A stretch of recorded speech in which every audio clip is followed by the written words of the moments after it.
When the nurse handed her the morning chart, Evelyn's hands trembled not from age, but from the weight of 20 years. She had spent half her life caring for Henry, a man who couldn't speak, couldn't walk, and whose eyes never met hers. Everyone in town admired her devotion. "She's an angel," they'd whisper. "No one would do what she's done, but angels." Evelyn knew, had wings to fly away. She didn't. She stayed, for 20 years, because she owed him her life, or so she thought, until that morning, when she saw something in his chart that shouldn't exist. His blood type, O negative, the same as hers, the same as her son's, the son who died 20 years ago. The air thickened, the hum of machines suddenly too loud. "There must be a mistake," she whispered, clutching the paper. But deep down she knew it wasn't a mistake. It was a beginning, the day she'd discover who Henry really was. Evelyn couldn't shake the feeling as she walked down the hospital corridor. The paper clutched in her trembling hand. 20 years of routines, of quiet mornings and whispered prayers, now felt like a lie. The smell of disinfectant mixed with her fear, turning her stomach. She remembered the night Henry was brought in unconscious. No ID, no family. They called him a miracle when he survived. Evelyn had just lost her son then. Her heart was hollow, desperate for purpose. So, when the doctors asked for a volunteer caregiver, she didn't hesitate. "He needs someone," she'd said, convincing herself she was saving a life. But maybe she was just trying to replace one. That thought now made her knees weak. In the break room, she unfolded the chart again, tracing the letters with shaking fingers. O negative, the same rare type her son Daniel had, the same one she had. "No," she whispered, trying to steady her breath. "It's just coincidence." But her voice betrayed her. That afternoon, she went to Dr. Morris, Henry's physician. "I need to know about his past," she said firmly. The doctor looked up, puzzled. "Why now, Evelyn?" "Because something isn't right," she replied. The doctor hesitated before lowering his voice. "Henry's file is sealed. Court order." Evelyn's heart skipped. "Court order? For a man who's been in a coma for 20 years? Dr. Morris nodded. "Some things are better left unknown." But Evelyn had already made up her mind. She was going to find out what they'd been hiding from her all these years. That night, Evelyn sat in her small apartment, the chart still folded neatly beside her cup of cold tea. The city outside was silent except for the occasional siren echoing through the streets. For years, she had lived in quiet certainty, believing her purpose was mercy. But now mercy felt like blindness. She opened the box under her bed, the one she hadn't touched since Daniel's funeral. Inside were fragments of another life. Her son's drawings, a hospital bracelet, a photograph of him at 17. She traced his smile with her thumb. "You were so full of life," she whispered. Then she noticed something she hadn't seen before. The back of the photo was smudged with faint handwriting. She held it under the lamp. "D. Henry." Her breath caught. Henry, her patient's name. She dropped the photo, her chest tightening. It couldn't be possible. Maybe someone had written it years later. Maybe she was imagining it. But the handwriting, she knew it. It was Daniel's, her son's. That night, she barely slept. Memories and questions circled her like ghosts. The next morning, she returned to the hospital before sunrise. She slipped into Henry's room and stood over him. His chest rose and fell in rhythm with the machines. For the first time, she noticed a faint scar under his ear, the same spot.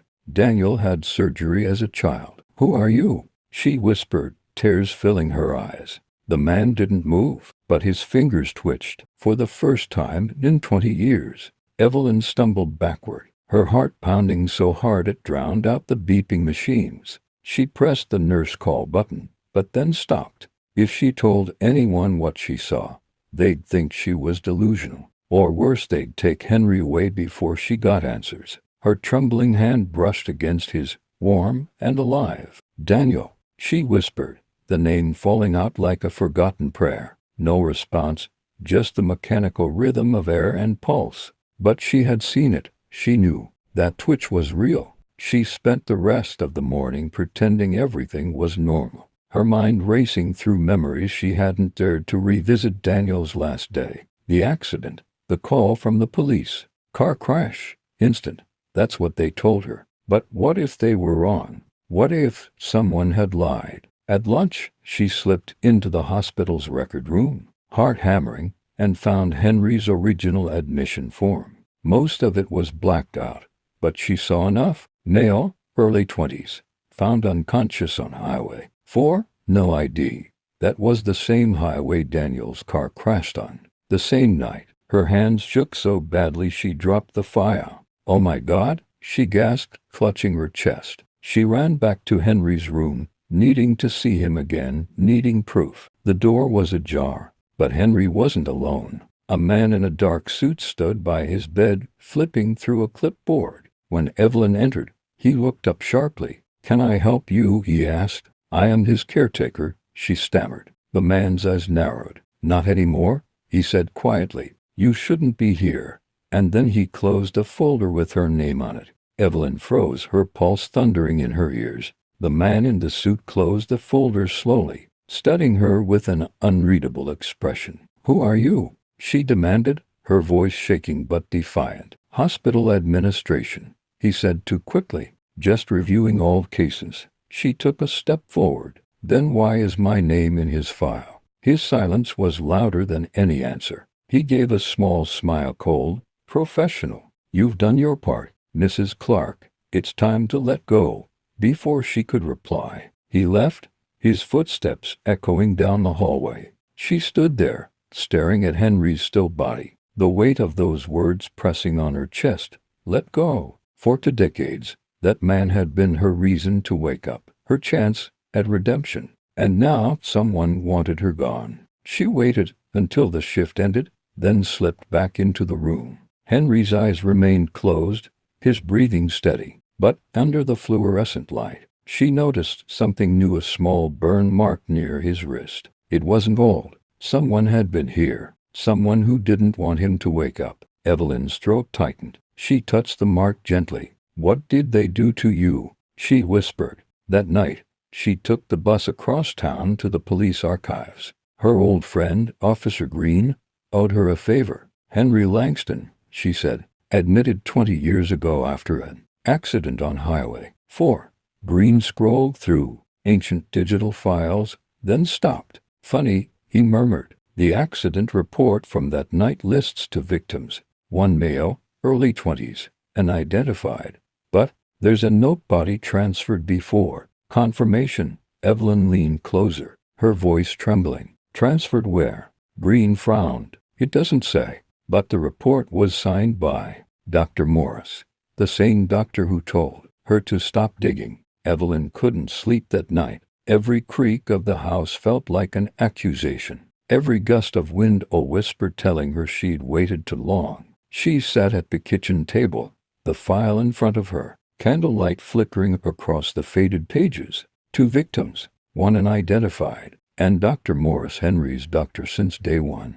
She remembered his kind smile, the way he promised to do everything possible. But now, that smile felt like a mask. The next morning, she went to the hospital under the guise of bringing flowers. Dr. Morris was in his office, alone. "Evelyn," he said softly, as if expecting her. "I know why you're here." She set the flowers down. "Then tell me the truth," he sighed, leaning back. "Henry was special. After the crash, we used a new therapy, experimental at the time. It worked, but it also—" He hesitated. "It connected him to someone else." Evelyn's brows furrowed. "Connected? A neural transfer," Morris said. "When the other boy died, his brain activity didn't fully stop. We used it to repair Henry's." Evelyn's stomach turned cold. "You mean my son is alive because someone else isn't?" "In a way," Morris said. "But there's more. The man who came to you, the one in the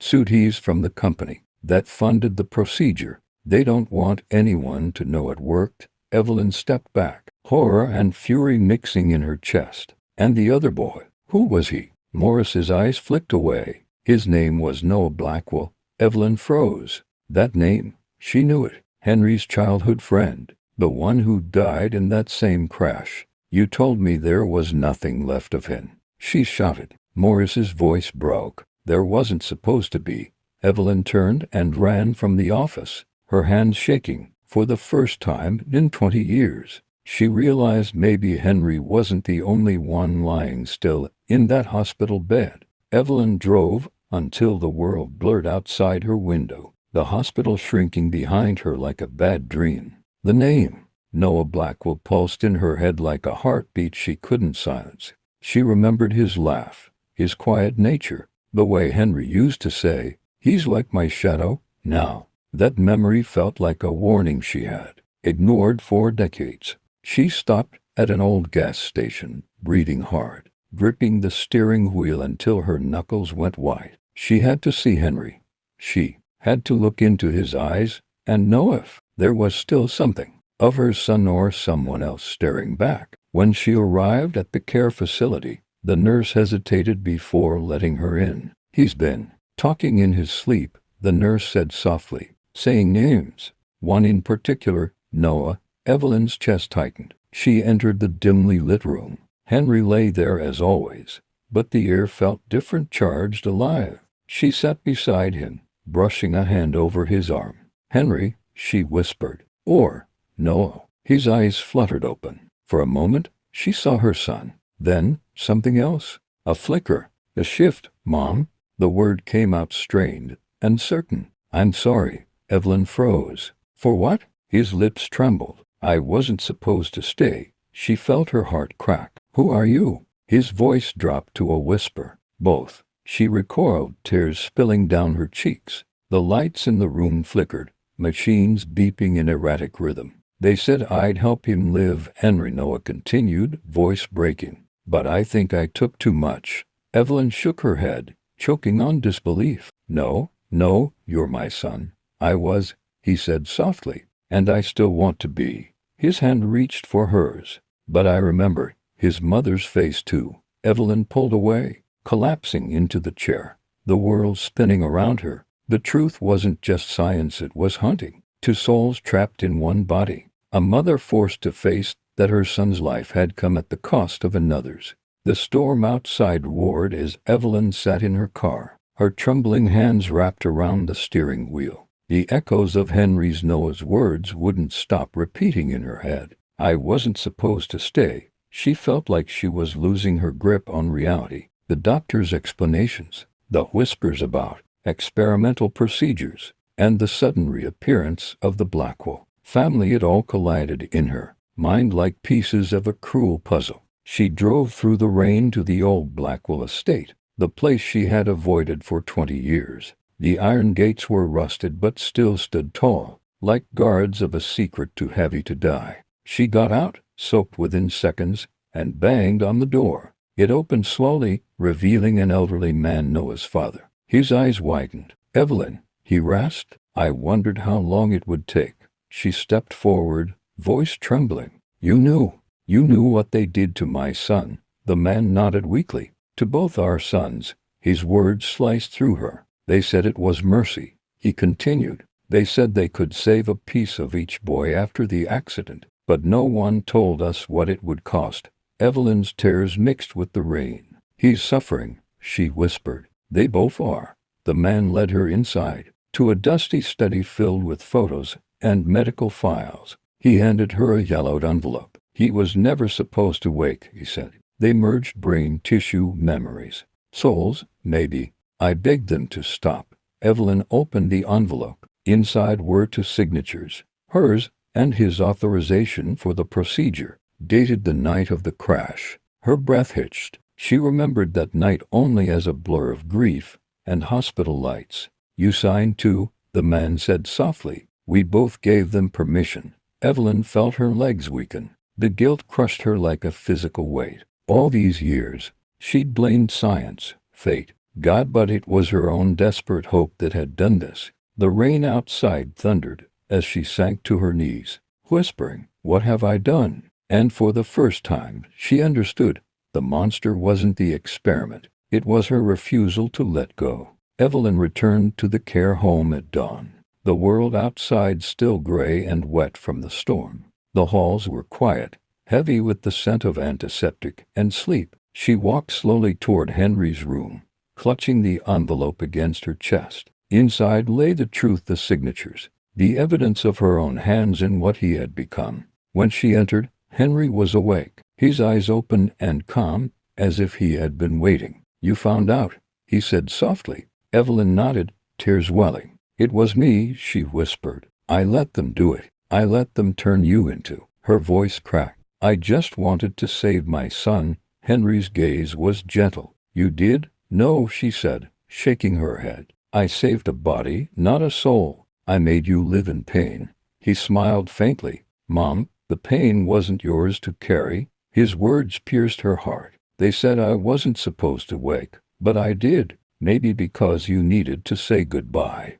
Evelyn reached for his hand, gripping it tight. "I can't lose you again," she sobbed. "Then don't," he said, his voice fading. "Just remember both of us." The machines began to beep irregularly, the monitors flickering. Nurses rushed in, but Evelyn didn't move. She sat beside him, her tears falling freely. "It's okay," she whispered. "You can rest now." His breathing slowed. A final, peaceful exhale filled the room. And then silence. Evelyn pressed her forehead to his hand, the warmth fading beneath her skin. For the first time in 20 years, the voices were quiet. No doctors, no guilt, no what-ifs, just her and the stillness. Weeks later, she stood by a grave marked simply, "Henry Noah Blackwell, love beyond measure." She smiled through tears, placing 2 roses on the stone, one for each boy, one for the son who had carried 2 hearts, and a truth too heavy for one lifetime. As she walked away, the morning sun broke through the clouds, and for the first time, Evelyn didn't feel alone. She felt forgiven. Thank you for staying with Evelyn's story until the end. Sometimes love makes us hold on too tightly, and sometimes the hardest act of love is letting go. If this story touched your heart, please leave a comment below and share your thoughts. Your words might reach someone who needs them. Don't forget to like the video and subscribe for more stories that remind us, even in heartbreak, there's healing, and even in goodbye, there's grace.